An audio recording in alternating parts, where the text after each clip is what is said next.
Hello there, and welcome to Midnight Geography. Tonight we'll drift into the overlooked corners of Earth's surface. Geography is the planet's quiet language, written in elevations and depressions, in the slow migration of sand dunes and the patient carving of valleys.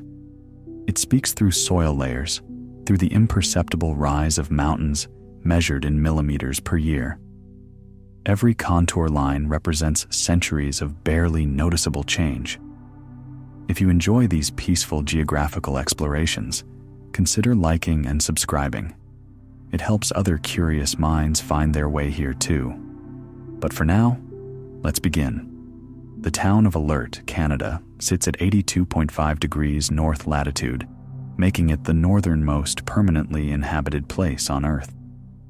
Though permanently carries a different meaning here, just 5 people endure the polar night that lasts from October to March, when the sun never rises above the horizon. Alert exists as a weather station and military outpost, a handful of buildings huddled against winds that average 40 kilometers per hour. The nearest town, Grise Fjord, lies 817 kilometers to the south. In summer, the population swells to about 60 souls, but winter reduces human presence to its absolute minimum. These 5 winter residents maintain the instruments that monitor the Arctic's breathing, its slow exhale of ancient ice into warming seas. They are Earth's northernmost permanent witnesses, keeping watch where the planet curves toward its axis. Far from the Arctic's perpetual cold, beneath Antarctica's ice sheet, Lake Vostok lies in complete darkness, 100 feet below the surface. This body of water hasn't touched Earth's atmosphere for 15 million years, sealed away when Antarctica was still partially green. The lake stretches 250 kilometers long and 50 kilometers wide, comparable to Lake Ontario, yet it exists in a world without wind, without waves as we know them. The pressure down there equals 350 times that at sea level. Russian scientists drilled through the ice for 20 years to reach it, finding water that maintains a temperature of -3 degrees Celsius, kept liquid by the immense pressure and geothermal heat from below. What swims in those ancient waters, what microbes might have evolved in millions of years of isolation, remains largely unknown. In the Karakum Desert of Turkmenistan, the Darvaza gas crater offers a different kind of isolation, a circular wound in the earth that has burned without pause since 1971. Soviet engineers, searching for oil deposits, accidentally breached a natural gas pocket. The ground collapsed, forming a crater 70 meters wide and 20 meters deep. To prevent the dangerous gas from poisoning the air, they decided to burn it off, expecting the flames to extinguish in days.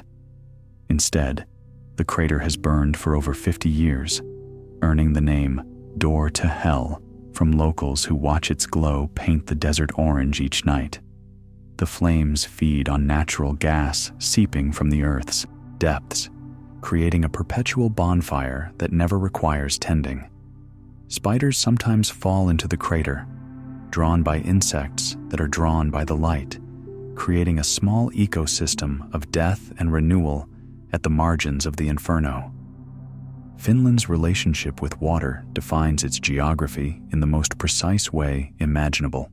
Exactly 187,188 lakes, larger than 500 square meters, punctuate its landscape. This number, so specific it seems invented, represents a counting effort that took decades to complete.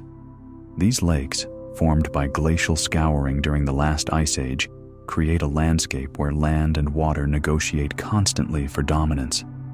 In Saimaya, the country's largest lake system, the shoreline stretches for 15,000 kilometers, roughly the distance from Finland to New Zealand, all contained within an area smaller than Connecticut. The lakes freeze in winter, becoming temporary land, paths for wolves and ski tracks for humans. In summer, they return to their liquid state, reflecting clouds and forests in such perfect stillness that photographers struggle to identify which way is up in their images. Some lakes connect underground, water finding secret passages through rock and soil, creating a hidden circulatory system beneath the Finnish forests. The richest structure in Mauritania presents itself to satellites as an enormous eye staring up from the Sahara Desert. This bullseye pattern stretches 50 kilometers across, its concentric circles so perfect they initially convinced scientists they'd found an impact crater. But the truth proves more gradual. Layers of sedimentary rock pushed up into a dome shape millions of years ago, then carved by wind and water into rings. Each ring represents a different hardness of rock, the softer layers eroding faster, creating valleys, while harder quartzite remains as ridges. From ground level, you cannot perceive the pattern. It reveals itself only from great height, as if the planet created art specifically for viewers in space. Astronauts use it as a landmark, this eye in the desert that never blinks, never closes, a permanent fixture in Earth's face. Local Bedouins have known of the structure for generations, calling it Guelber Rishat, but they knew it only as a place of unusual rocks and circular valleys. Point Nemo in the Pacific Ocean exists as a mathematical location rather than a physical feature, the point farthest from any land in any direction. The nearest solid ground lies 2,688 kilometers away, with Ducie Island to the north, Motu Nui near Easter Island to the northeast, and Maher Island off Antarctica to the south. This spot, officially called the Oceanic Pole of Inaccessibility, sits so far from human activity that the closest humans are often astronauts passing overhead in the International Space Station, just 408 kilometers above. Ships rarely traverse these waters. The ocean here reaches depths of 4,000 meters, and marine life remains surprisingly sparse. Space agencies use Point Nemo as a spacecraft cemetery, deliberately crashing decommissioned satellites and space stations into this empty quarter of ocean. The Mir space station rests here, along with over 260 other pieces of space debris, creating an artificial reef that no human will likely ever see. In the high Arctic town of Longyearbyen, Norway, death itself faces regulation. The permafrost preserves bodies so effectively that authorities banned dying within city limits in 1950. The local cemetery stopped accepting bodies after discovering that those buried decades earlier showed no signs of decomposition. Scientists later found intact influenza viruses in bodies from the 1918 pandemic, still potentially viable in the frozen tissue. Anyone near death must be flown to the mainland, a journey of over 1,000 kilometers. This creates a strange paradox: a town where people live but cannot complete life's natural cycle. The permafrost that prevents burial also prevents stable foundations, so buildings rest on stilts and water pipes run above ground in insulated tubes. Even birth presents challenges here. Pregnant women travel to the mainland weeks before their due date, making Longyearbyen a place where life neither properly begins nor ends. Chile's Atacama Desert holds the distinction of being Earth's driest place, with some weather stations never recording rainfall. In certain spots, scientists have found soil samples completely devoid of life. Not even bacteria survive. These sterile soils exist nowhere else on Earth's surface, making the Atacama more Mars-like than anywhere except perhaps Antarctica's dry valleys. The desert stretches 1,000 kilometers along Chile's coast, trapped between the Pacific Ocean and the Andes Mountains. The Humboldt Current brings cold water from Antarctica, cooling the air and preventing rain cloud formation, while the Andes block moisture from the Amazon. Some areas haven't seen significant rainfall for 400 years, yet every 5 to 7 years, during particularly strong El Niño events, rain falls briefly and the desert explodes with flowers, seeds that waited years in the dust suddenly germinating, carpeting the wasteland in purple and pink before disappearing again into dormancy. The island nation of Nauru tells a cautionary tale written in limestone and phosphate. This 8-square-mile speck in the Pacific once held the world's richest phosphate deposits, formed from millennia of bird droppings reacting with coral limestone. Mining began in 1906, and by the 1970s, Nauru claimed the world's highest per capita income. But the mining consumed the island itself. Today, 80% of Nauru's surface consists of limestone pinnacles, sharp rocks up to 15 meters tall, making most of the island uninhabitable.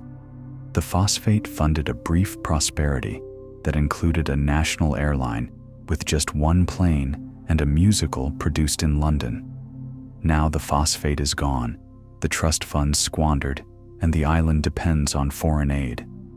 The remaining population of 10,000 clusters along the coastal strip, the only flat land left, while the interior remains a moonscape of excavated rock, too damaged for restoration. Lake Baikal in Siberia contains more water than all of North America's Great Lakes combined, holding 20% of Earth's unfrozen fresh water in a single basin. This lake formed 25 million years ago in a rift valley that continues spreading at 2 centimeters per year. Its maximum depth reaches 1,642 meters, and the water remains so clear that you can see 40 meters down, spotting the shadows of Baikal seals, the world's only exclusively freshwater seal species. These seals arrived here somehow, hundreds of kilometers from the nearest ocean, and evolved to survive under ice that grows 2 meters thick each winter. The lake hosts 2,500 species, 2/3 found nowhere else, including the golemyanka, a translucent fish that gives birth to live young and melts in sunlight due to its high oil content. In winter, the lake's surface freezes into perfectly clear ice, so transparent that driving across it induces vertigo. You can see the bottom hundreds of meters below. The Dead Sea drops by 1.2 meters each year, its surface now 430 meters below sea level, Earth's lowest point on land. This shrinking has accelerated dramatically. In the 1930s, the sea covered 1,050 square kilometers. Today, barely 600 remain. As the water retreats, it leaves behind a landscape of salt formations and sinkholes. These sinkholes appear without warning, sometimes swallowing roads, buildings, and date palm groves. Over 6,000 have formed since the 1980s, with new ones appearing almost daily along the shore. The water itself maintains a salinity of 34%, nearly 10 times that of the ocean, creating a density so high that humans float without effort. No fish survive here, only extremophile bacteria and algae that paint some sections red.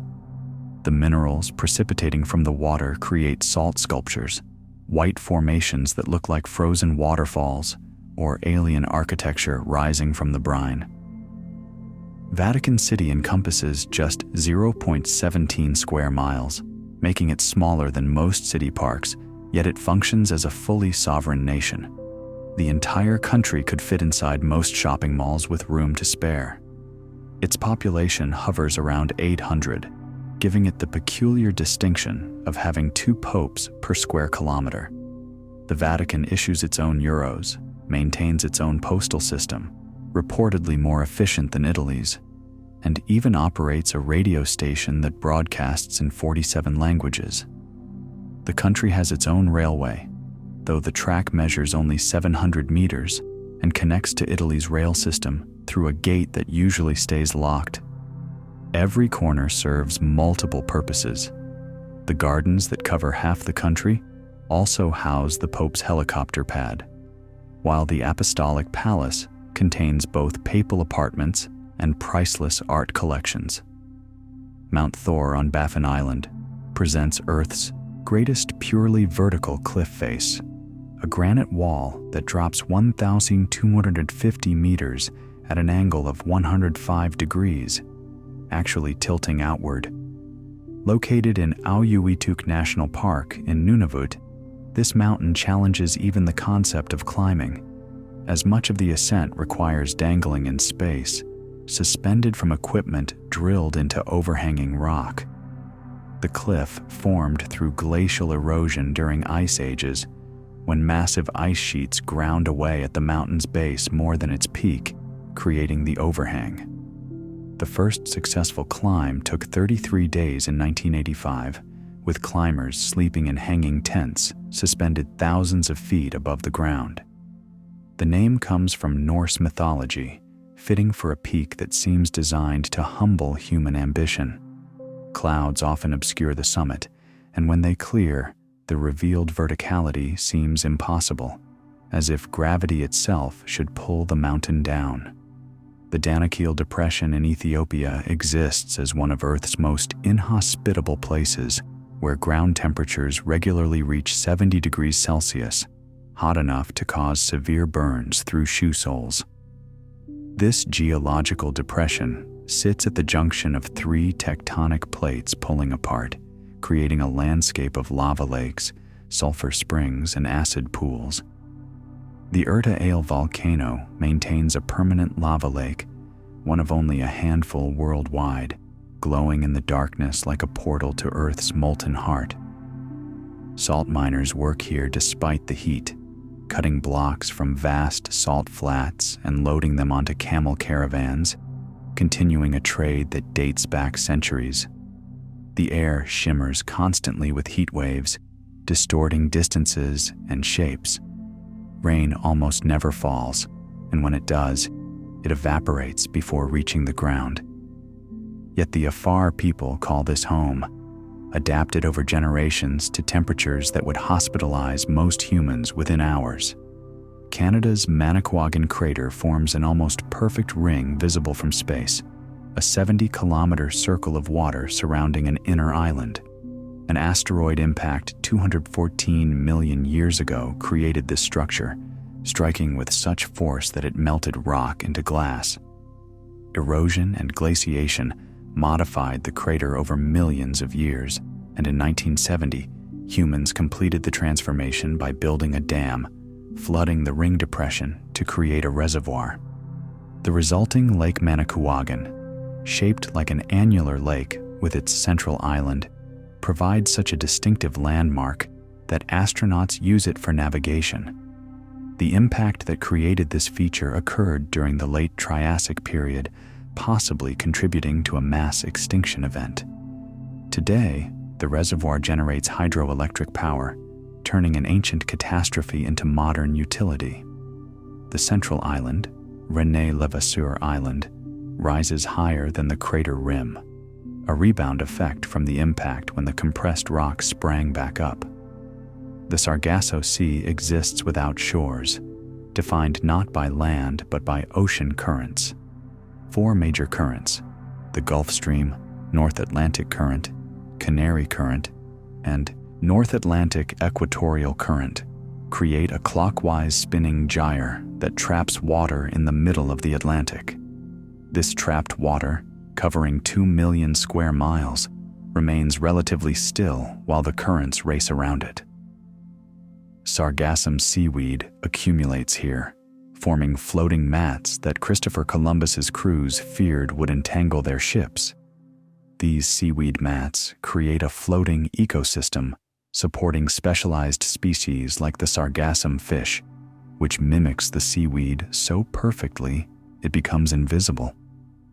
European and American eels migrate thousands of kilometers to breed here, their larvae drifting back to coastal rivers on currents their parents swam against.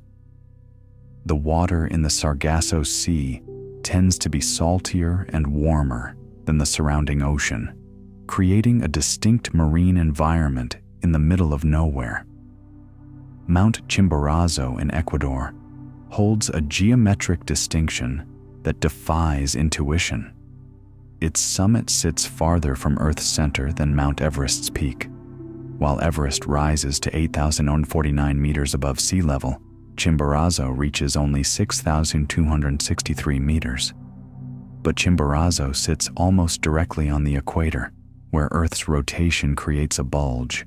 Our planet isn't a perfect sphere but an oblate spheroid, about 43 kilometers wider at the equator than pole to pole.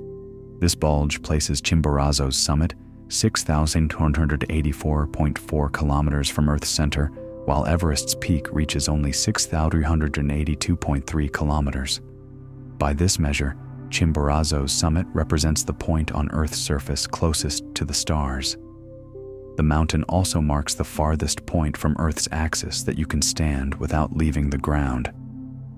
Alexander von Humboldt attempted to climb it in 1802, reaching 5,875 meters before altitude sickness forced retreat, still setting a Western world altitude record that stood for 30 years. The Kerguelen Islands emerge from the southern Indian Ocean, 3,300 kilometers from the nearest populated land, earning the name Desolation Islands from Captain Cook. These French territories host more penguins than the entire Atlantic Ocean, yet no permanent human residents except for 50 to 100 rotating scientists. The main island, Grande Terre, covers 6,675 square kilometers of glaciers, mountains, and tundra, battered constantly by the roaring 40s winds. No trees grow here. The tallest plant, the Kerguelen cabbage, reaches only knee height despite being the island's only native flowering plant. Rabbits, introduced in 1874, multiplied so rapidly they've reshaped the landscape, while reindeer brought from Norway created the world's southernmost herd. The surrounding waters, where the Indian and Antarctic Oceans meet, generate waves that regularly exceed 15 meters.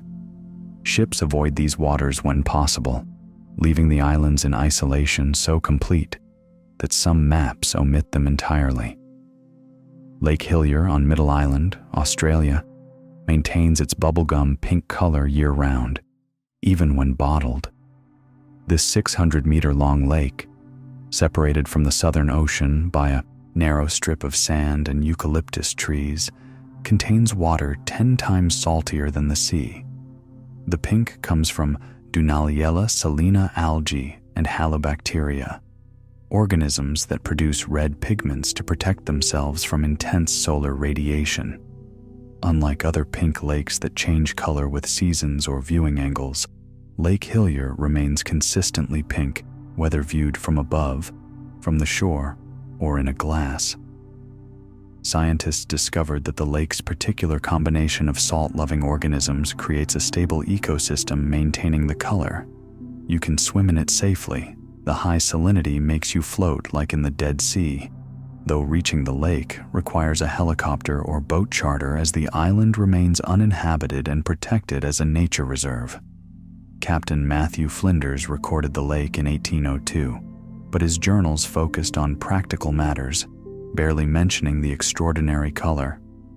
Mexico's Cave of Crystals contains the largest natural crystals ever discovered, selenite beams up to 12 meters long and weighing 55 tons.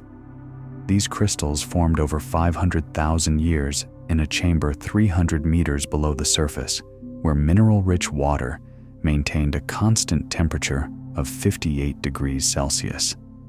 The conditions were perfect. Any variation would have prevented the crystals from growing so large. Discovered in 2000 by miners excavating new tunnels in the Naka mine, the cave remained flooded until pumps cleared it for exploration. Without protective suits, humans can only survive about 10 minutes in the cave's heat and 99% humidity. When miners stop pumping, the cave will flood again, returning the crystals to their natural state, but making them inaccessible. The formations look architectural, like translucent beams installed by giants, crossing at angles that seem planned rather than natural. Some crystals contain fluid inclusions, ancient water trapped during formation, potentially holding microorganisms that have been isolated for hundreds of thousands of years. Tristan da Cunha rises from the South Atlantic as the world's most remote inhabited archipelago, where 250 people share just 7 family names between them. The families, Glass, Green, Hagen, Lavarello, Repetto, Rogers, and Swain, descended from the original settlers who arrived in 1816. William Glass, a Scottish corporal, founded the settlement with his wife and 2 companions, establishing a community that would remain isolated for generations. Ships visited perhaps once a year in the early days, and even now, the journey from South Africa takes 5 to 6 days across unpredictable seas. This isolation created a genetic bottleneck.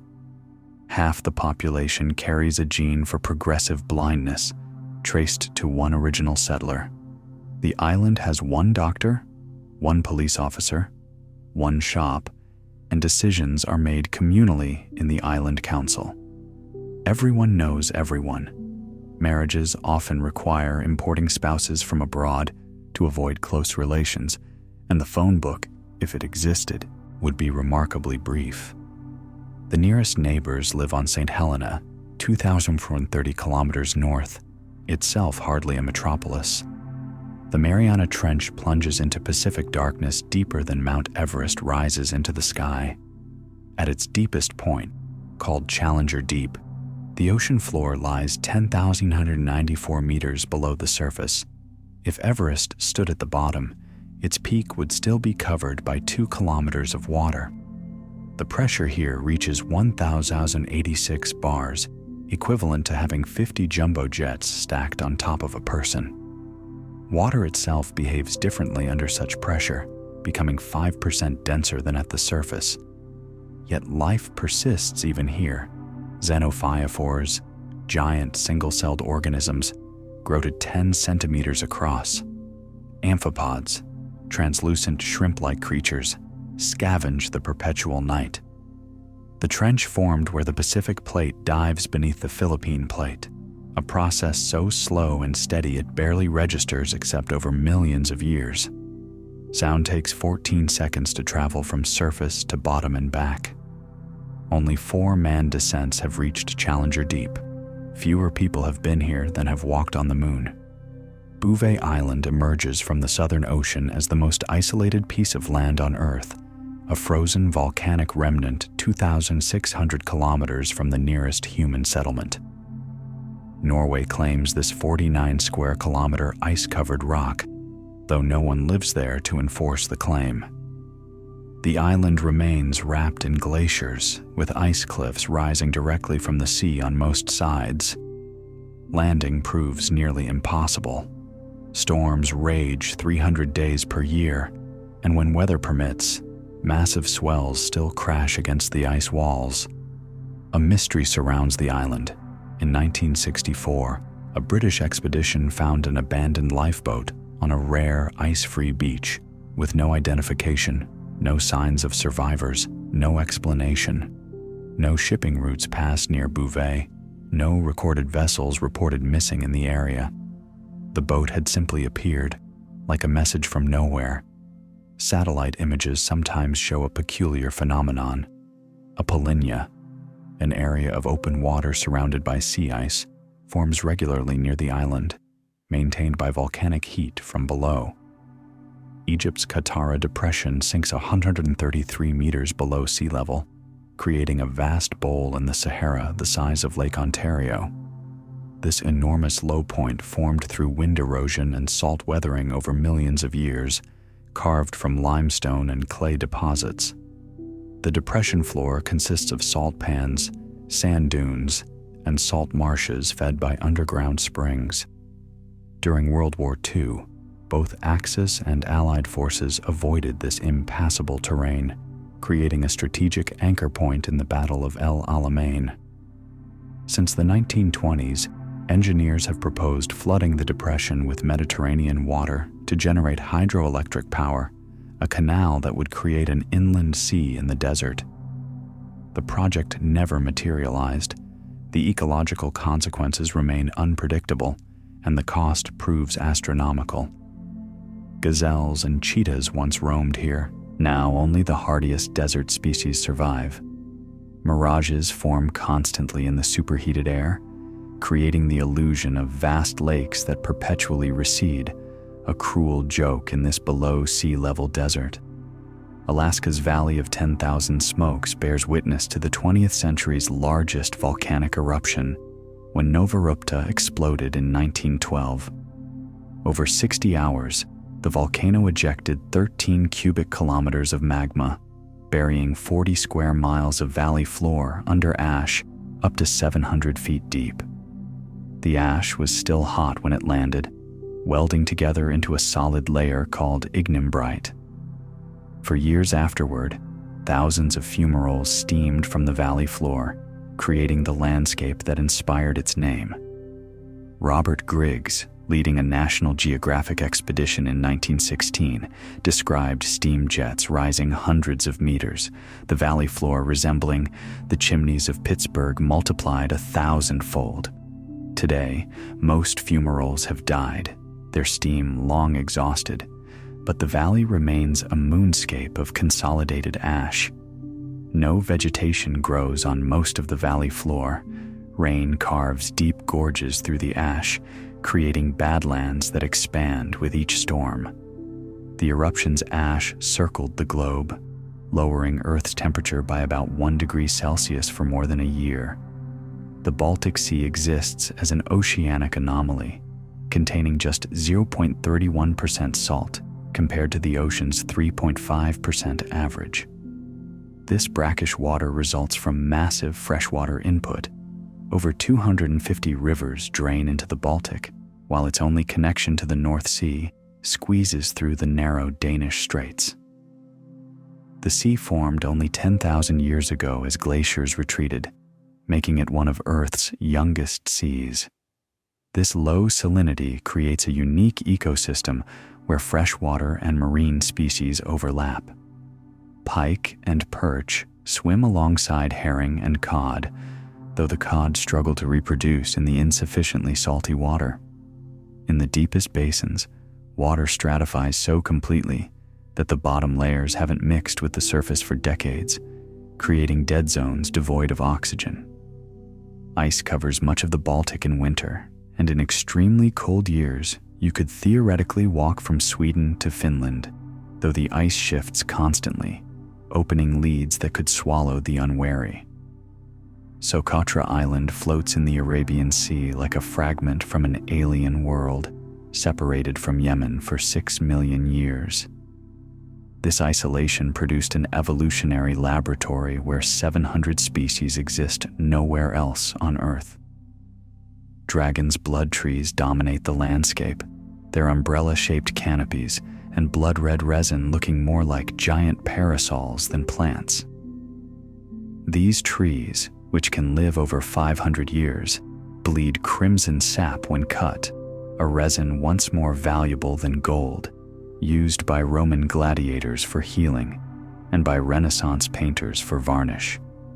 The desert rose grows here too, its bulbous trunk storing water while its delicate pink flowers seem impossibly fragile for such an arid place. A third of Socotra's plant species, 90% of its reptiles, and 95% of its land snails exist only here. The Socotri people speak their own language, Socotri, which has no written form, passed down only through speech.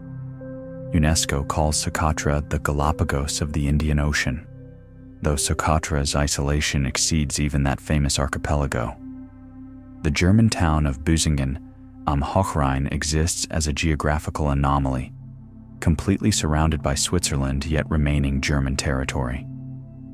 This 7.62 square kilometer enclave operates on both Swiss and German time, uses both Swiss francs and euros, has both Swiss and German postal codes, and residents can choose between Swiss and German phone service providers.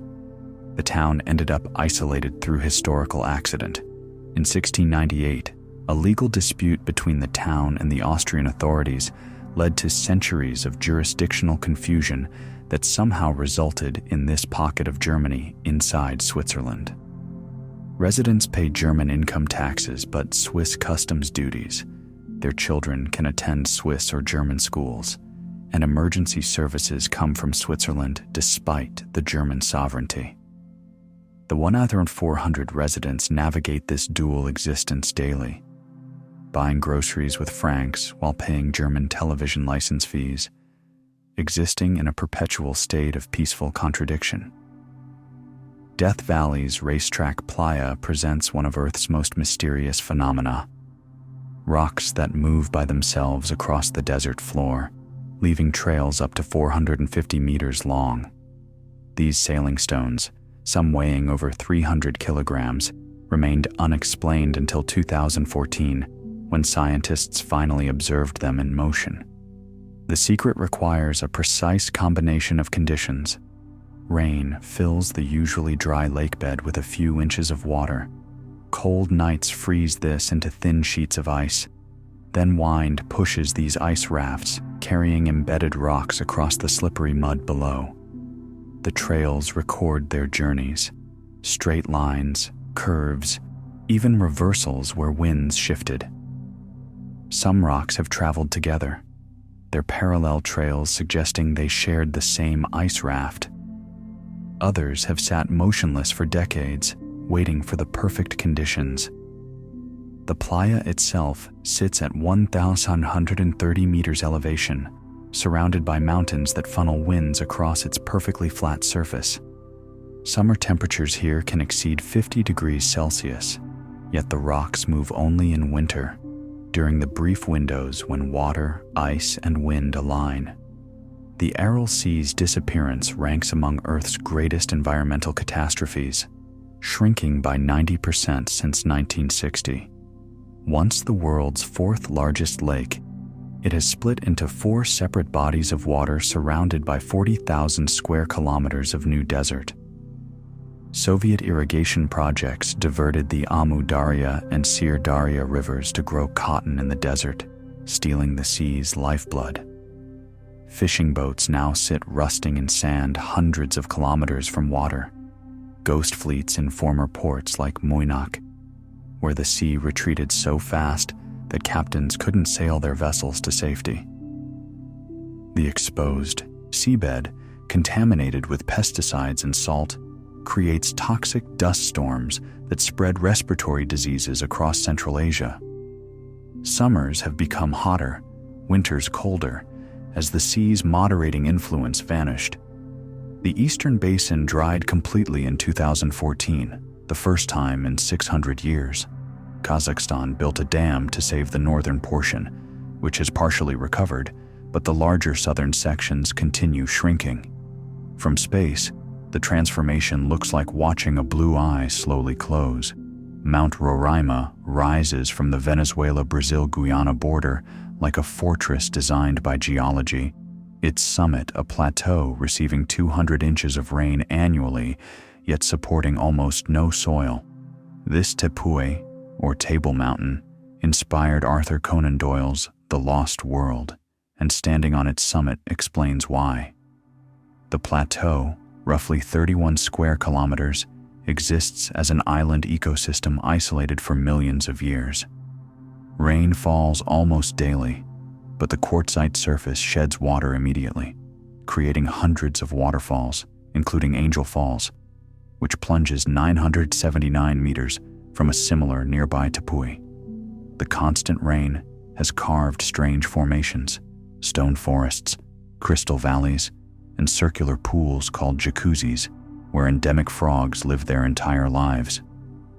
Plants survive in pockets where minimal soil accumulates, many species carnivorous, supplementing the nutrient-poor environment by consuming insects.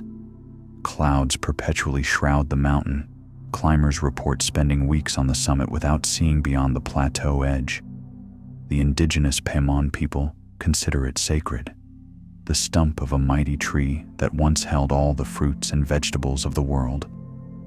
The Eye of the Sahara, also called the Rishat structure, presents itself as a 40-kilometer-wide bullseye in Mauritania's desert, so perfectly circular it was initially mistaken for an impact crater. Geologists now understand it as a deeply eroded dome, layers of rock pushed upward millions of years ago, then carved by wind and water into concentric rings. Each ring represents different rock hardness. Quartzite ridges resist erosion, while softer rocks form valleys. From ground level, you perceive only a landscape of unusual circular valleys and ridges, but from space, the pattern becomes unmistakable, resembling a giant eye staring skyward. Early space missions used it as a landmark, this geometric perfection in the midst of endless sand. Some proposed it as the location of Atlantis, though geology places its formation hundreds of millions of years before humans existed. The structure continues eroding, its eye slowly widening, eventually destined to blur into the surrounding desert. Lake Natron in Tanzania maintains water so caustic it turns animals to stone, preserving their bodies in calcified perfection. The lake's pH hovers around 10.5, as basic as ammonia, fed by hot springs rich in sodium carbonate from the surrounding volcanic rocks. Temperatures reach 60 degrees Celsius in the shallow waters, creating an environment hostile to most life. Yet lesser flamingos thrive here, 2 million of them, 3/4 of the world's population, breeding on salt islands that form during dry seasons. Their bodies have adapted to drink the caustic water, filtering out the harmful salts. When other animals die in the lake, the sodium carbonate preserves them like natural mummies, creating macabre sculptures of birds and bats frozen mid-flight. Photographer Nick Brandt found these calcified creatures and posed them as if still alive, creating haunting images of a lake that kills and preserves simultaneously. The red color comes from haloarchaea, microorganisms that thrive in the salt, painting the water in shades from orange to deep red depending on their concentration. Romania's Movil Cave remained sealed from the outside world for 5.5 million years until construction workers accidentally breached it in 1986. Inside, they discovered an ecosystem running on chemosynthesis rather than photosynthesis, one of the few on Earth. Bacteria consume hydrogen sulfide from the cave's thermal waters, forming floating mats that feed 48 species found nowhere else. Spiders, scorpions, leeches, and isopods evolved in total darkness, losing pigmentation and eyes while developing longer antennae and legs. The air contains only 7 to 10% oxygen compared to the atmosphere's 21%, with high concentrations of carbon dioxide, methane, and hydrogen sulfide. Humans can survive only hours without breathing equipment. The cave extends just 240 meters horizontally, but its isolation created more endemic species per square meter than almost anywhere on Earth. Every expedition discovers new adaptations: water scorpions that haven't needed eyes for millions of years, carnivorous leeches that sense prey through vibrations, bacteria that eat stone.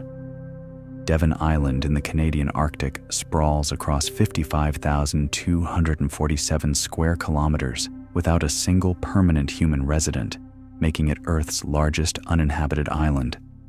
Scientists call it Mars on Earth. Its cold, dry climate and rocky terrain so closely resemble the red planet that NASA tests Mars rovers here. The Houghton impact crater, 39 million years old and 23 kilometers wide, provides an analog for Martian impact sites. Summer temperatures rarely exceed 10 degrees Celsius. Winter drops to -50, and precipitation barely reaches 100 millimeters annually, mostly as snow. The island once supported Thule settlements 1,000 years ago, but climate cooling drove them away. Now only research stations operate during brief summers, studying how life might survive on Mars, By observing the few organisms that endure here, mostly bacteria and lichens clinging to rocks, muskoxen occasionally wander the valleys and birds nest during the brief summer, but come winter, the island returns to lifelessness, a preview of planetary desolation. Bolivia's Salar de Uyuni transforms into Earth's largest mirror during the rainy season. 10,582 square kilometers of perfect reflection. This salt flat formed when prehistoric lakes evaporated, leaving behind a salt crust several meters thick, covering a pool of brine rich in lithium. Half the world's reserves lie beneath this mirror. During dry months, the salt forms hexagonal patterns stretching to the horizon, but when rain falls, a thin layer of water creates a reflection so perfect that satellites use it for calibration. The effect disorients completely. Sky and ground merge, horizons disappear, and people appear to walk on clouds. Pink flamingos wade through this surreal landscape, their reflections creating double birds in an endless sky. Hotels built entirely from salt blocks rise from the flatness, their walls, floors, and furniture carved from the ground itself. At night, with no light pollution for hundreds of kilometers, the Milky Way reflects in the water, creating the illusion of floating in space. Russia spans 11 time zones from Kaliningrad to Kamchatka, so vast that when Russians in the West eat breakfast, those in the East prepare for dinner. Yet China, despite similar width, maintains a single time zone, Beijing Standard Time, across its entire territory. This creates surreal situations in western Xinjiang, where the sun doesn't rise until 10 a.m. in winter, and summer sunsets stretch past 10 p.m. Unofficial local time exists. Many Uyghurs follow a schedule 2 hours different from Beijing, creating a political statement through clock watching. In Russia, the Trans-Siberian Railway takes 7 days to cross all time zones, passengers constantly adjusting watches, though the railway itself runs on Moscow time regardless of location. These temporal decisions reflect governance philosophy. Russia acknowledges geographical reality, while China imposes unity. The sun takes 8 hours to traverse Russia, but officially crosses China instantaneously, noon in Beijing meaning noon in Tibet, despite the sun's obvious disagreement. The door to hell in Derwiz, Turkmenistan, though mentioned earlier as the Darvaza crater, deserves noting that locals know it by this more evocative name, which captures its otherworldly presence in the Karakum Desert. The crater continues burning after 5 decades, its flames creating a gathering point for desert spiders that hunt the insects drawn to the light, establishing a small ecosystem around this artificial inferno. Desert foxes patrol the rim at night, silhouetted against the orange glow, hunting the hunters in an endless cycle sustained by human accident and natural gas seepage that shows no signs of exhaustion. Antarctica's McMurdo dry valleys receive less precipitation than most of Earth's deserts, with some areas recording no rainfall for 2 million years. These valleys cover 4,800 square kilometers, where katabatic winds, cold, dense air flowing down from the polar plateau, reach speeds of 320 kilometers per hour, evaporating any snow or ice instantly. The landscape resembles Mars, so closely that researchers test instruments here before sending them to the red planet. Yet life persists in the most unexpected places, inside rocks, where cyanobacteria live in tiny pores, protected from the killing wind and cold. Blood falls seeps from Taylor Glacier, red water flowing from a lake trapped beneath the ice 2 million years ago, its iron content oxidizing on contact with air. The valleys contain mummified seal carcasses hundreds of miles from the ocean, perfectly preserved by the dry cold, some estimated at thousands of years old, creating a natural museum of lost wanderers. Lake Karachay in Russia's Chelyabinsk region once contained enough radioactive material to deliver a lethal dose within an hour of standing on its shore. The Soviet Union used it as a dumping ground for nuclear waste from the Mayak plutonium production facility, accumulating 120 million curies of radioactivity in less than 1 square kilometer of water. In 1967, drought partially dried the lake, and winds spread radioactive dust across 2,700 square kilometers, irradiating 500,000 people. The government began filling the lake with concrete blocks and rock, finally covering it completely in 2015, creating an artificial landscape over one of Earth's most contaminated spots. Below the concrete lies enough cesium-137 and strontium-90 to contaminate the entire Teka River system for centuries. Workers filling the lake could only spend minutes at a time near the shore, radiation levels requiring constant rotation. Today, the filled lake looks unremarkable, a slight depression in the landscape, grass beginning to grow on the covered surface, hiding its toxic secret beneath tons of protective material. The Diomede Islands sit in the Bering Strait, 2 rocky outcrops separated by just 2.4 miles of water, yet maintaining a 21-hour time difference. Big Diomede belongs to Russia, Little Diomede to the United States, and between them runs not only an international border, but the international date line itself. When it's Monday afternoon on Little Diomede, it's already Tuesday morning on Big Diomede. During winter, the strait freezes, theoretically allowing you to walk from today into tomorrow, though military restrictions make this impossible. The indigenous Inupiat people once moved freely between the islands, families separated by mere miles of ice. The Cold War ended this movement. Families were split by politics and time itself. On clear days, residents of Little Diomede's village of 110 people can see the Russian military base on Big Diomede, where tomorrow has already begun. They wave at a future they cannot visit. The strait serves as a temporal discontinuity, a place where time itself breaks, where you could theoretically see yourself yesterday with a powerful enough telescope if the Earth's curvature permitted. Zealandia hides beneath the Pacific, a lost continent covering 4.9 million square kilometers, with 94% submerged beneath the waves. This continental crust separated from Antarctica 85 million years ago, then from Australia 60 million years ago, slowly sinking as it cooled and stretched. Only New Zealand, New Caledonia, and a few smaller islands remain above water, like mountain peaks of a drowned world. The submerged portions lie just 1,000 meters below sea level on average, unusually shallow for ocean floor because Zealandia consists of continental rock rather than oceanic crust. Drill cores reveal fossils of land animals that once walked between what is now New Zealand and Australia, ancient forests that grew where fish now swim.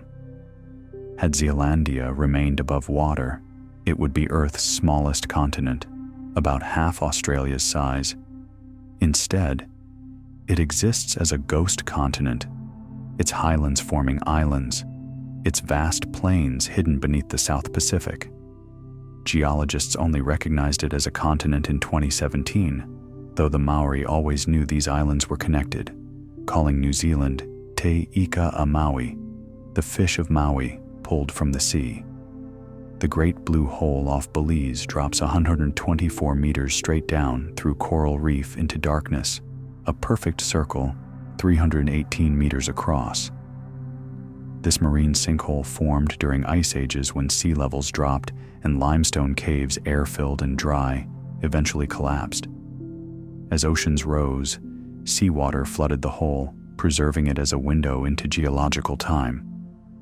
Stalactites hang in the depths, formed when the cave was dry, now encrusted with marine growth. At 90 meters depth, a hydrogen sulfide layer creates a milky halocline where fresh and salt water meet, but don't mix, forming a visible underwater river. Below this layer, water becomes anoxic, devoid of life except for bacteria adapted to the chemical soup. Sharks patrol the upper waters, using the hole as a cleaning station where smaller fish remove parasites. Jacques Cousteau explored it in 1971, calling it one of the top 10 dive sites on Earth.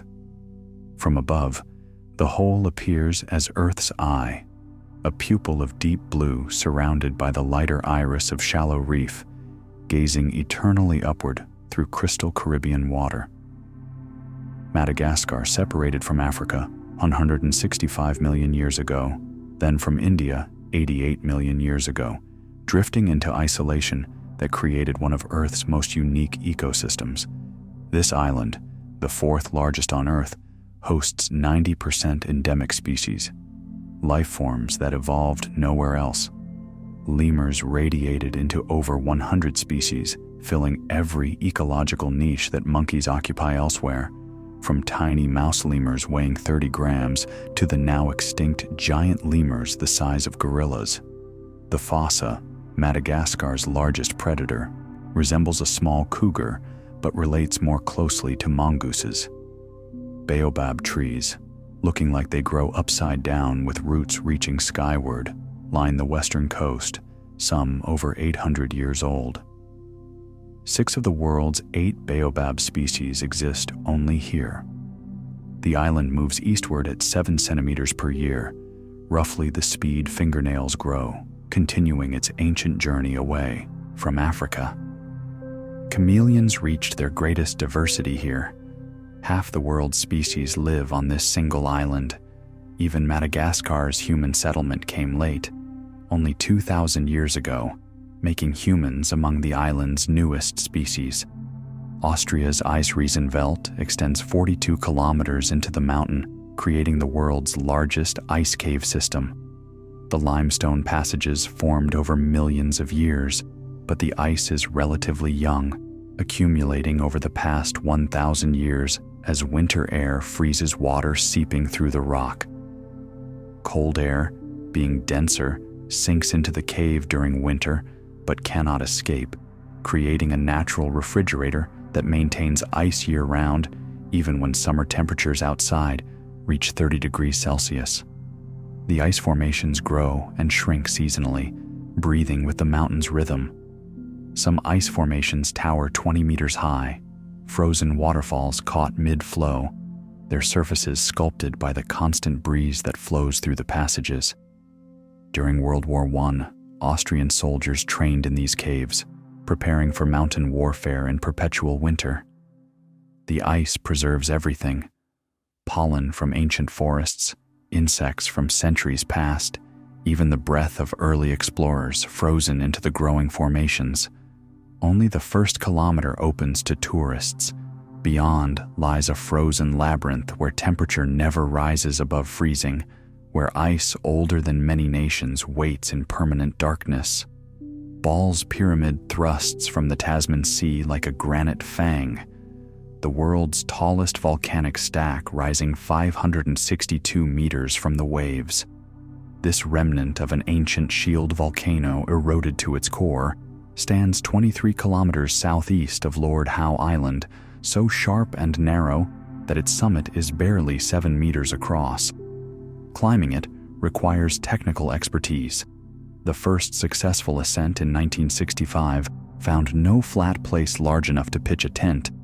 Yet on this seemingly barren rock, scientists discovered in 2001 a species thought extinct, the Lord Howe Island stick insect, surviving in a single cluster of shrubs 65 meters above the pounding surf.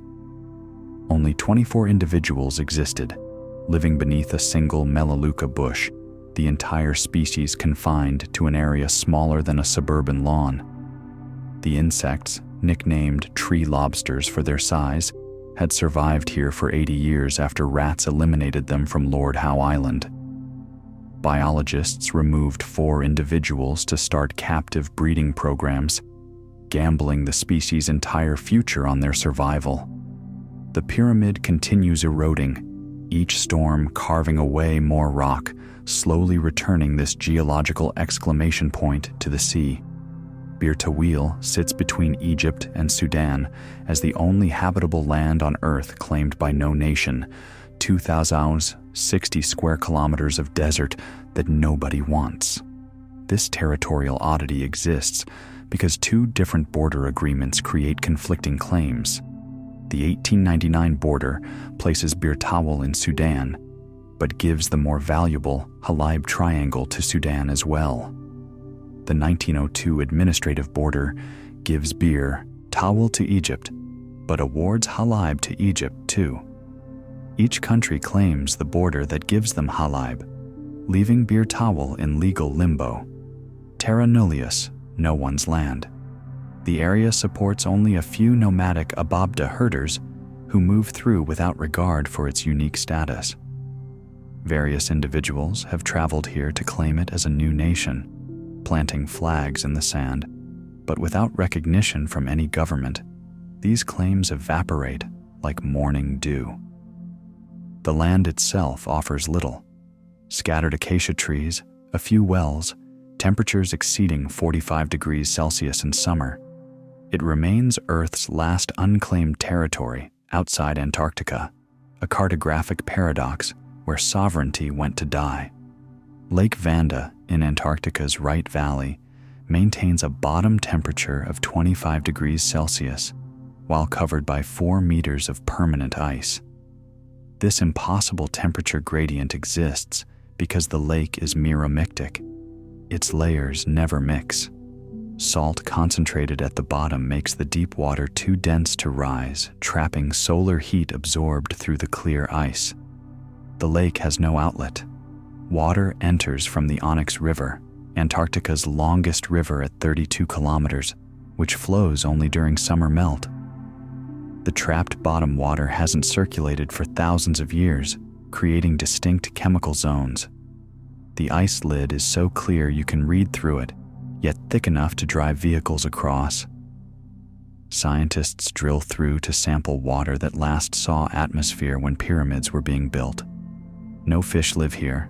The lake is too isolated, too chemically stratified. But algae and bacteria thrive in layers, each adapted to specific depths and chemistry. The water is so clear that visibility extends 50 meters, making the lake bottom visible through both ice and water, a window into an upside-down world where the depths are warmer than the surface. The Principality of Sealand proclaims sovereignty from a World War II sea fort 7 miles off England's coast. This platform, originally called Ruff's Tower, consists of 2 concrete towers supporting a deck roughly the size of 2 tennis courts. Roy Bates occupied it in 1967, declaring independence and installing himself as prince. The British government, deciding the platform sat outside territorial waters, chose not to intervene. Sealand has issued passports, though no country recognizes them, minted coins and stamps, and even survived a coup attempt in 1978 when German and Dutch mercenaries temporarily seized the platform. The nation has a population that fluctuates between 0 and 5, depending on who's maintaining the generators and equipment. In 2000, an internet company tried to establish a data haven here, beyond the reach of copyright law, though the project failed. A fire in 2006 nearly destroyed the platform, but repairs continued the unlikely nation. Sealand sells noble titles online. Anyone can become a lord or lady of a country that technically doesn't exist, ruling over subjects who are mostly seabirds and rust. Earth's geographic center, calculated by averaging all land coordinates on the planet, falls in the steppes of Kazakhstan, specifically at 45°977°, near no settlement of significance. This mathematical midpoint of all land on Earth sits in grassland that stretches endlessly in every direction, marked only by a small monument erected by a local geography enthusiast. The calculation excludes Antarctica, as its ice sheet status remains debated, but includes all other continental land. different methods yield slightly different results. The geometric center, the center of gravity if Earth's land had uniform density, the point farthest from any ocean.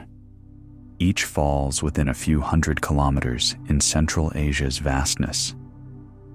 The monument attracts few visitors.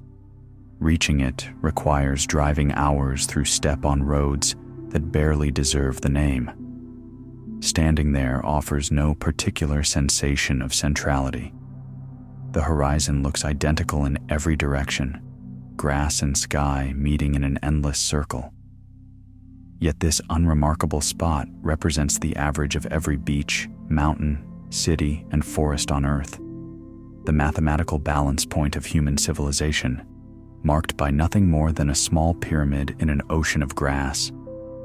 The Darien Gap between Panama and Colombia stretches just 100 kilometers. Yet this jungle remains the only break in the Pan-American Highway, which otherwise runs 48,000 kilometers from Alaska to Argentina. No road has ever been successfully built through this wilderness of swamps, rainforest, and mountains. The jungle grows so densely that machete cuts heal within days as vegetation races to reclaim any cleared space. Revolutionary armed forces guerrillas control parts of it, drug smugglers use hidden routes, and indigenous Embera and Wunan peoples maintain traditional villages accessible only by river. In 1960, a Land Rover expedition took 136 days to travel 100 kilometers, abandoning their vehicles multiple times to winch them through swamps. The jungle hosts jaguars, harpy eagles, and poison dart frogs, but also leishmaniasis, malaria, and fer-de-lance vipers. Environmental concerns and indigenous rights have defeated every road proposal. The gap protects South America from foot and mouth disease, serves as a biological firewall between continents. Migrants attempting to walk from South America to North America face this green wall, where GPS signals fail beneath the canopy, where rivers change course seasonally, where the forest swallows trails as quickly as they're made, maintaining Earth's last interruption in interconnected roads. Lake Kivu, between Rwanda and Democratic Republic of Congo, conceals a massive threat beneath its placid surface. 300 cubic kilometers of dissolved carbon dioxide and 60 cubic kilometers of methane trapped in its depths. This gas accumulates from volcanic activity below and bacterial decomposition held in solution by water pressure. If disturbed by volcanic eruption, earthquake, or even a large landslide, the lake could experience a limnic eruption, releasing this gas catastrophically. 2 million people live along Kivu's shores, unaware they're sitting beside a potential death trap. In 1986, Lake Nyos in Cameroon, just 1/2000th Kivu's size, released its trapped gas, suffocating 1,746 people and thousands of cattle within 25 kilometers. Kivu contains 1,000 times more gas, yet the methane also represents opportunity. Extraction projects now tap this gas for power generation, carefully removing it before nature does so violently. The lake stratifies into distinct layers that haven't mixed for centuries. Fishermen work these waters daily, their boats floating above enough trapped energy to power the region for decades, or to eliminate every air-breathing organism around the lake in minutes. Scientists monitor gas levels constantly, watching for signs that this beautiful lake might exhale death. The Faroe Islands endure 260 rainy days annually, existing in a permanent state of meteorological melancholy, halfway between Iceland and Norway. These 18 volcanic islands support 80,000 sheep. The name itself means sheep islands, outnumbering the 53,000 human residents. No tree grows naturally here. Viking settlers cut them down 1,000 years ago, and the constant wind prevents their return. The sheep roam freely, creating paths across vertical cliffs where they graze on grass that seems to grow from bare rock. Houses sport grass roofs, not for aesthetics, but practicality. The turf insulates and never blows away like tiles would in the perpetual gales. The Gulf Stream keeps temperatures mild despite the 62-degree latitude, but the weather changes every 10 minutes, locals say, cycling through rain, fog, wind, and rare moments of sun. Waterfalls flow upward when wind catches them, defying gravity in spectacular displays. The island's isolation preserved a unique linguistic treasure. Faroes, descended from Old Norse, spoken by fewer people than live in a small city. Every summer, pilot whales pass through, and controversial traditional hunts still occur, the sea turning red in bays where Vikings once anchored. Pitcairn Island in the South Pacific shelters just 50 people, all descendants of the HMS Bounty mutineers who arrived in 1790, seeking a hiding place so remote the British Navy would never find them. They burned their ship upon arrival, eliminating any chance of leaving. Today's inhabitants share just 4 family surnames: Christian, Warren, Young, and Brown, tracing directly to those original mutineers and their Tahitian companions. The island rises as a volcanic remnant, just 4.5 square kilometers, accessible only by longboat through treacherous surf when supply ships arrive quarterly. No airport exists or could exist on the cliffy terrain. Everyone lives in Adamstown, the world's smallest capital, perched on a plateau above Bounty Bay. Internet arrived in 2002, connecting this isolation to the world at speeds that make video calls impossible. The population has declined from 233 in 1937 to today's 50, young people leaving for New Zealand or Australia, unlikely to return. British law applies here, enforced by an island magistrate and a single police officer. The island's remoteness couldn't protect it from scandal. In 2004, trials revealed generations of sexual abuse, shattering the myth of paradise and sending a third of the adult male population to prison. The Sahara Desert expands and contracts like a breathing lung on geological timescales, responding to Earth's orbital variations every 20,000 years. Just 6,000 years ago, this vast desert was green savanna with lakes, rivers, and grasslands supporting hippos, crocodiles, and human settlements.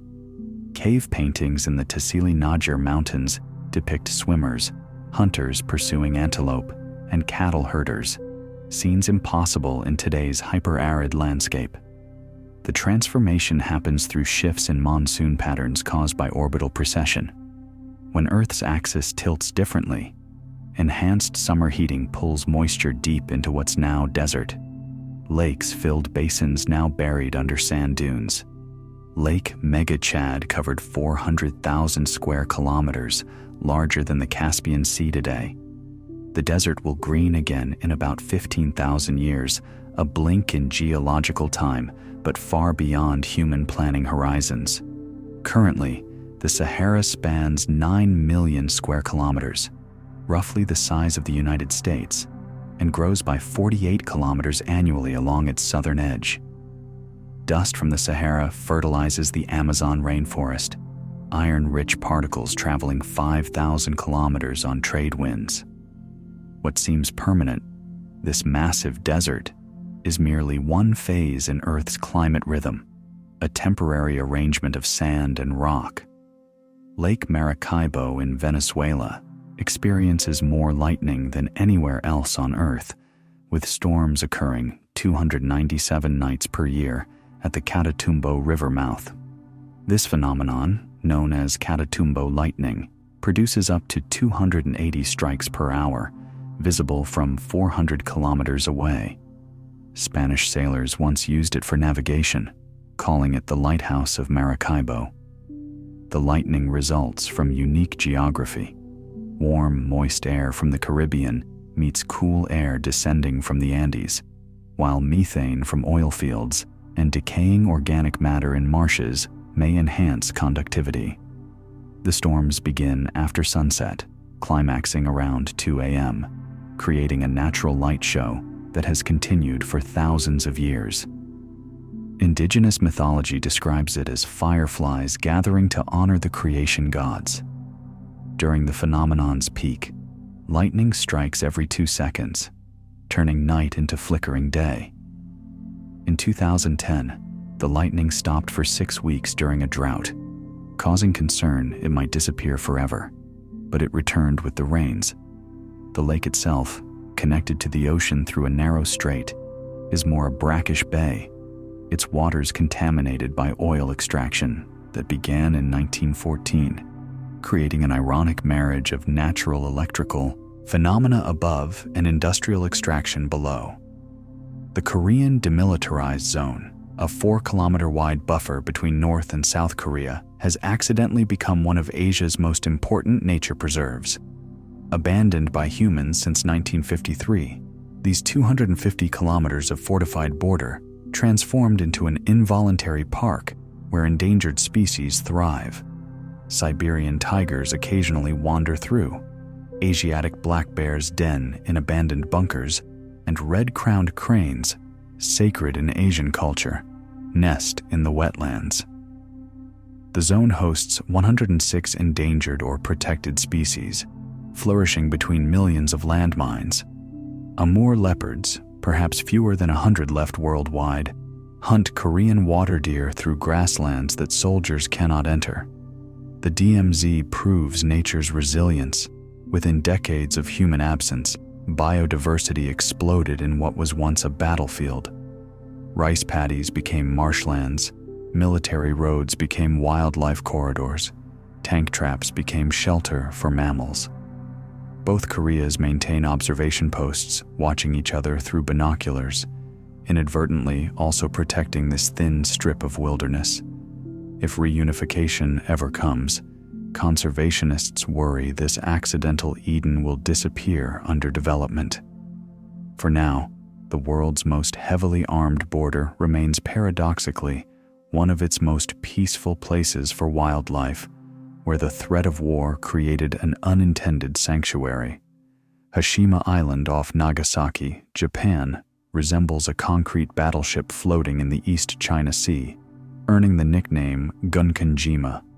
This 16-acre island once held the world's highest population density, 5,259 people per square kilometer in 1959, mostly coal miners and their families working deposits beneath the seafloor.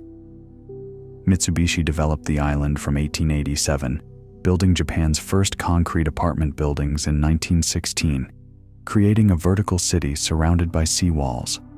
Schools, hospitals, shops, theaters, even a shrine, packed onto a space smaller than many shopping centers.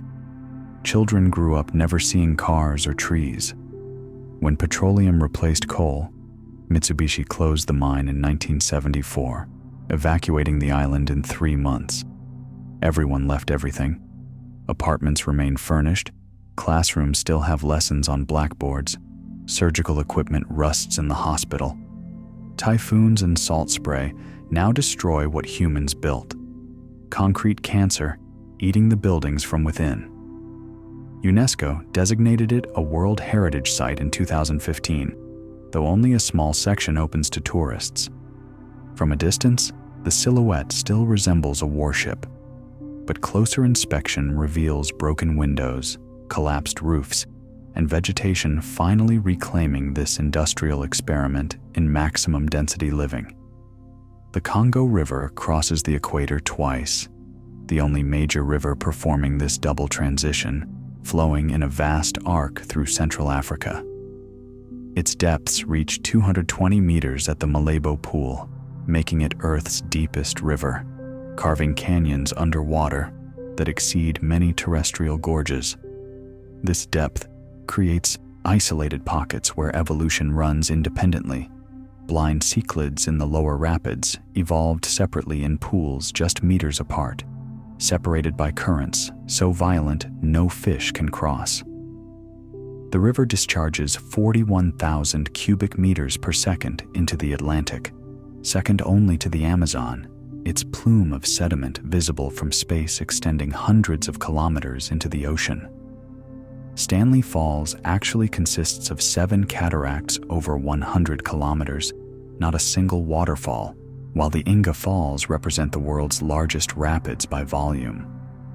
The river's flow could power all of Africa if fully harnessed, though only small fractions of this potential have been tapped.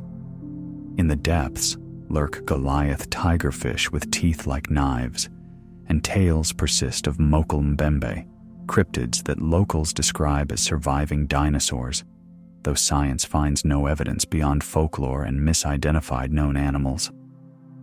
Iceland literally tears apart at 2.5 centimeters annually as the North American and Eurasian tectonic plates diverge along the mid-Atlantic ridge. This spreading creates new land constantly, visible in Thingvellir National Park, where you can walk between continents. The Rift Valley shows Earth's creative process in real time. What usually happens hidden beneath oceans occurs here on dry land. Volcanic eruptions add material regularly. The 2021 Fagradalsfjall eruption became a tourist attraction, people roasting marshmallows on fresh lava. The island emerged from the ocean only 18 million years ago, a geological newborn. Geothermal heat from this rifting provides 85% of Iceland's houses with heating and hot water, turning geological forces into domestic comfort. GPS measurements track the spreading precisely. Reykjavik on the North American plate moves west, while eastern Iceland rides the Eurasian plate east. Eventually, in millions of years, Iceland will split into 2 islands. For now, the spreading creates a landscape of fissures, hot springs, and geysers. The original Geysir, which gave English the word, erupted regularly for centuries before earthquakes altered its plumbing. Iceland adds about 2 square kilometers of new land through volcanic activity every decade, making it one of the few countries physically growing. Poland's Crooked Forest contains 400 pine trees that all bend 90 degrees at their base, forming identical J-shapes before growing vertically again. Planted around 1930, these trees bow northward in perfect unison, their trunks curving at exactly the same height, creating a forest that seems digitally manipulated. Each tree makes the same smooth arc, like botanical question marks punctuating the forest floor. The most accepted theory suggests farmers deliberately shaped them for shipbuilding or furniture, using a technique that died with them during World War II. Others propose heavy snow, gravitational anomalies, or tank damage during the war, though none explain the precise uniformity. Straight pines surround the grove, proving local conditions don't cause the bending. The curves occur at what would have been 7 to 10 years of growth, suggesting human intervention when the trees were saplings. Similar techniques exist in other cultures. Native Americans created trail trees, Japanese grow daisugi cedar, but no documentation survives explaining this Polish grove. The forest attracts photographers and mystery seekers, though locals barely noticed it until internet fame arrived. These trees will likely die, never revealing their secret, taking the explanation for their synchronized genuflection to the forest floor. Lake Disappointment in Western Australia perfectly embodies truth in naming, a salt lake that crushed explorer Frank Hand's hopes in 1897 when he desperately needed fresh water, but found only brine. The lake stretches 330 square kilometers across the Little Sandy Desert, its surface a white crust of salt crystals that shimmer like snow in the outback heat.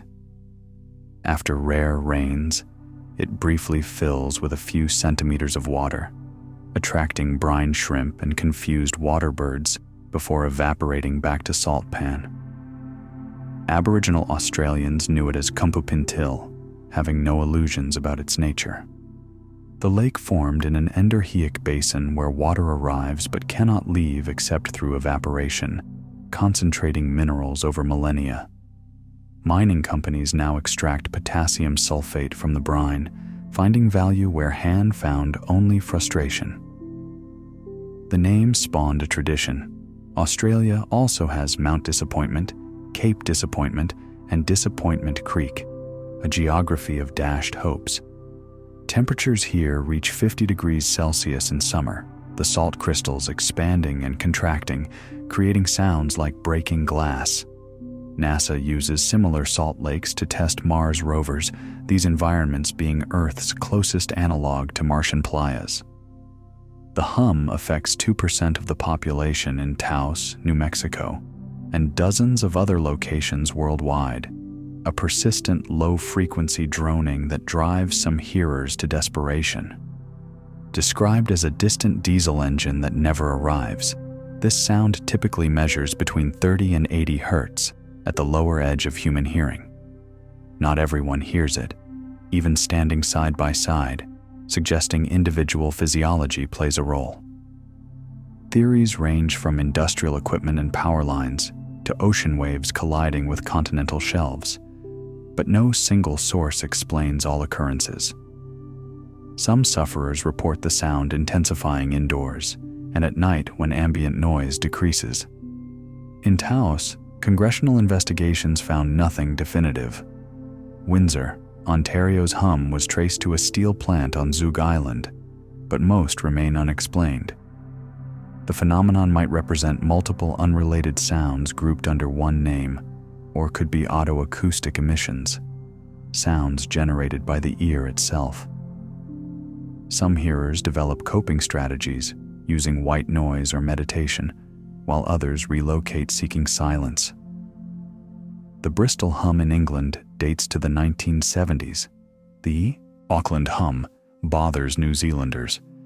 And Kokomo, Indiana spent thousands investigating their hum without resolution.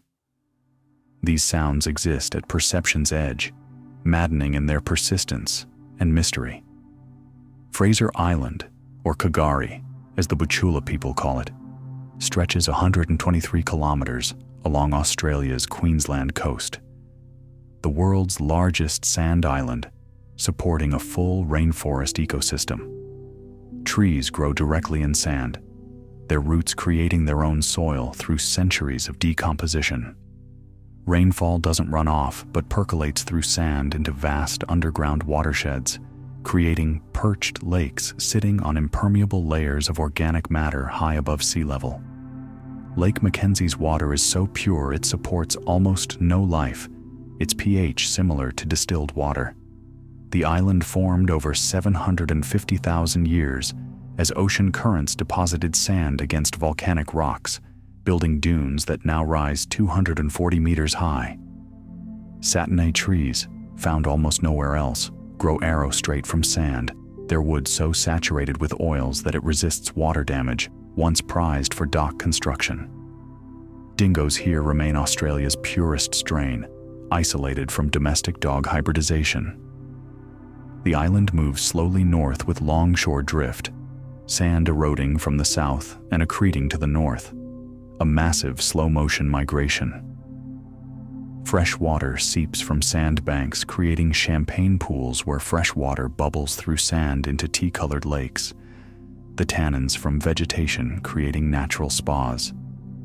Namibia's skeleton coast earned its ominous name from whale bones and shipwrecks scattered along shores, where the Namib Desert meets the Atlantic Ocean. Over 1,000 vessels have wrecked here, victims of fog, storms, and the Benguela Current's treacherous conditions. Portuguese sailors called it the gates of hell, watching the surf pound against a waterless desert. Survivors who reached shore faced a worse fate than drowning. The Namib stretches 200 kilometers inland without water sources. Ship remains dot the coastline, some buried in sand, others picked clean by the desert. The Edward Bolen lies 500 meters inland, the desert having claimed what was once seafloor. Fog provides the only moisture, rolling in from the cold ocean to meet superheated desert air, creating an ecosystem dependent on mist. Desert elephants traverse this coast, somehow knowing where rare springs hide. They've adapted to go 4 days without water, their feet spreading wider to walk on sand. Lions learned to hunt seals here, the only place where terrestrial predators regularly feed on marine mammals. The coast's name now also references the countless animal bones, seals, whales, birds, creating a macabre natural museum of calcium and catastrophe. Mount Erebus in Antarctica maintains a permanent lava lake at its 3,594-meter summit, volcanic heat defying the polar environment where air temperatures average -20 degrees Celsius. This lava lake, one of only 5 persistent ones worldwide, has bubbled continuously since at least 1972 when first observed. The volcano emits 80 grams of gold daily in volcanic gas, though dispersed too widely to mine. Steam from the volcano freezes instantly, creating ice towers called fumaroles that grow into hollow chimneys up to 20 meters high. Inside these ice towers, volcanic heat maintains cave systems where the temperature difference between ice walls and volcanic gases can exceed 60 degrees.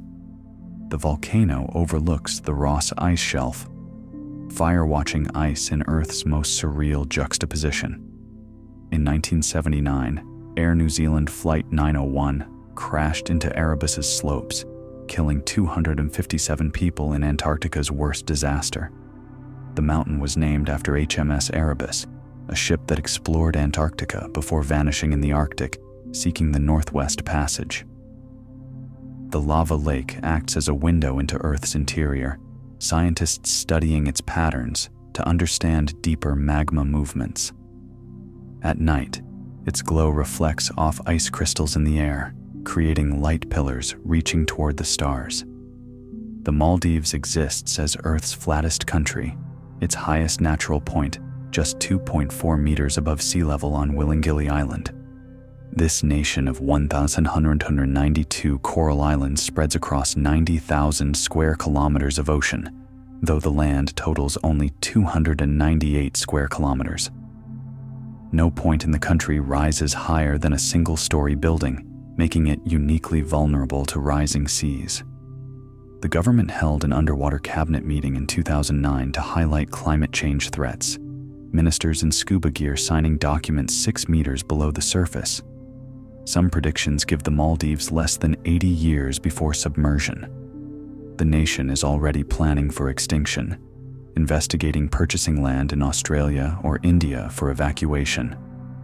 Male, the capital, houses 150,000 people on 2 square kilometers, making it one of Earth's densest cities, protected by a 3-meter seawall that cost $60 million.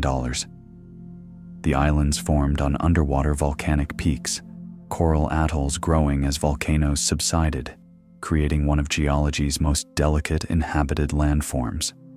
Traditional navigation here relied on reading wave patterns rather than stars, sailors feeling ocean swells to find invisible islands beyond the horizon. Vietnam's Phong Nha Bang cave system contains Son Doong, the world's largest cave passage by volume, so vast it could accommodate a 40-story skyscraper. Discovered by a local farmer in 1990 but not explored until 2009, the cave stretches over 9 kilometers with sections 200 meters wide and 150 meters high. Underground rivers carved it from limestone over millions of years, creating chambers large enough for jungles to grow inside where ceiling collapses allow sunlight. These underground forests host species found nowhere else, evolution running experiments in isolation. Stalagmites rise 80 meters high, among Earth's tallest, some requiring 400,000 years to form. The cave contains pearls, not from oysters, but from calcite forming around sand grains in shallow pools. Underground rivers still flow through, continuing the excavation, sometimes flooding passages completely during monsoons. Clouds form inside the largest chambers, underground weather systems complete with wind and precipitation, only 1,000 people annually receive permits to explore Sundung, the tour requiring technical rope skills and river crossings. The cave system extends further than mapped. Divers have found flooded passages leading to unexplored chambers, Earth's interior still keeping secrets. Oymyakon, Russia, recorded Earth's coldest inhabited temperature at -67.7 degrees Celsius in 1933, though residents claim -71.2 degrees in 1924. This Siberian town of 500 people exists in permanent winter from October to April, darkness lasting 21 hours in December. Car engines run continuously all winter. Turning them off means they'll never start again. Digital thermometers break in the cold. Mercury thermometers freeze at -39, so temperature below that goes unmeasured. Graves take 3 days to dig, requiring fires to thaw ground layer by layer. The ground remains permanently frozen to depths of 1,500 meters. Strangely, Oymyakon means unfrozen water, referring to a hot spring, though any exposed water freezes within seconds in winter. People eat mostly meat and fish. Nothing grows in permafrost. Milk is delivered as frozen blocks, chipped off for use. Eyeglasses freeze to faces. Pen ink freezes mid-sentence. Yet people adapted. Children attend school unless temperatures drop below -52.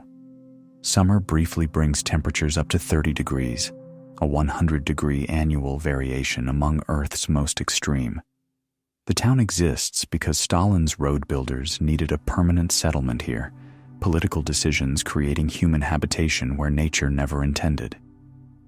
The Ganges Delta spreads across Bangladesh and India, like Earth's largest river-drawn map, 105,000 square kilometers of channels, islands, and wetlands, where 300 million people live on flood-prone land. This delta, also called the Sundarbans, hosts the world's largest mangrove forest and most of Earth's remaining Bengal tigers, which learn to swim between islands, hunting spotted deer. The land constantly reshapes. Islands appear and vanish. Rivers change course overnight during monsoons. Cyclones regularly devastate the region. The 1970 Bhola cyclone killed 500,000 people, yet the fertility draws humanity. 3 rice crops annually feed Bangladesh. The delta extends 80 meters below sea level in sediment layers, still subsiding as sediment compacts. Rivers carry 1 billion tons of silt annually from the Himalayas, building land even as rising seas threaten to submerge it. Tigers here kill about 50 people yearly, yet humans and tigers coexist because the mangroves protect against storms worth any risk. The entire delta floods during monsoon, transforming into a temporary inland sea. People adapt, building houses on stilts, floating gardens on water hyacinth mats, accepting annual flooding as the price for living on Earth's most fertile sediments.